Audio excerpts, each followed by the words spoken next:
بسم اللہ الرحمن الرحیم۔ السلام علیکم۔ حضرت محمد صلی اللہ علیہ وسلم نے فرمایا، صرف 3 جگہ پر جھوٹ بولنا جائز اور حلال ہے۔ آدمی اپنی بیوی سے بات کرے تاکہ اس کو راضی کر لے، جنگ میں جھوٹ بولنا، لوگوں کے درمیان صلح کرانے کے لیے جھوٹ بولنا۔ کسی شخص کے دل میں ایمان اور حسد اکٹھا نہیں رہ سکتے۔ ایماندار وہ ہے جس سے لوگ اپنے مال اور جان محفوظ سمجھے۔ سادگی ایمان کی علامت ہے۔ ایسی نعمت کسی کو بھی نہیں ملی جو صبر سے بہتر اور بڑی ہو۔ 2 آدمیوں کے درمیان صلح کروا دینا صدقہ ہے، افضل ہے۔ جہاد حق بات حاکم کے منہ پر کہنا ہے۔ جو شخص اس بات خوش ہو کہ لوگ اس کے تعظیم کے لیے کھڑے ہوں، وہ اپنا ٹھکانہ جہنم میں سمجھ لے۔ حضرت محمد صلی اللہ علیہ وسلم نے فرمایا کہ مومن ایک ہی سوراخ سے دوسری بار نہیں ڈسا جاتا۔ حضرت محمد صلی اللہ علیہ وسلم نے فرمایا، بدترین شخص وہ ہے جس کے ڈر سے لوگ اس کی عزت کرنے پر مجبور ہوں۔ حضرت محمد صلی اللہ علیہ وسلم نے فرمایا، انصاف کی ایک گھڑی سالوں کی عبادت سے بہتر ہے۔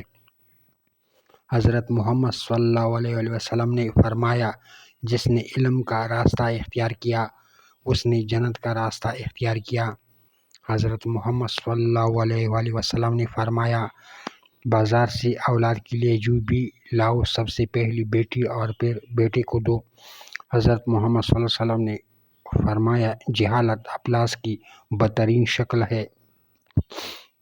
حضرت محمد صلی اللہ علیہ وسلم نے فرمایا، اپنی محنت کی کمائی سے بہتر کھانا کسی شخص نے کبھی نہیں کھایا۔ حضرت محمد صلی اللہ علیہ وسلم نے فرمایا، خاموشی بہت بڑی حکمت ہے۔ حضرت محمد صلی اللہ علیہ وسلم نے فرمایا، میانہ روی اختیار کرنے والا کسی کا محتاج نہیں ہوتا۔ حضرت محمد صلی اللہ علیہ وسلم نے فرمایا، وہ نہ دل کو روشن کرتا ہے۔ حضرت محمد صلی اللہ علیہ وسلم نے فرمایا، زبان سے اچھی بات کے سوا کچھ نہ کہو۔ حضرت محمد صلی اللہ علیہ وسلم نے فرمایا کہ جو شخص اللہ سے ڈرتا ہے وہ بدلہ نہیں لیتا۔ حضرت محمد صلی اللہ علیہ وسلم نے فرمایا کہ اپنی کمائی پاک رکھو، تمہاری دعا قبول ہوگی۔ فصاحت و بلاغت کی فکر اور بے مثال ادیب عرب حضرت محمد صلی اللہ علیہ وسلم نے ارشاد فرمایا کہ مجھے جوامع الکلم سے نوازا گیا ہے،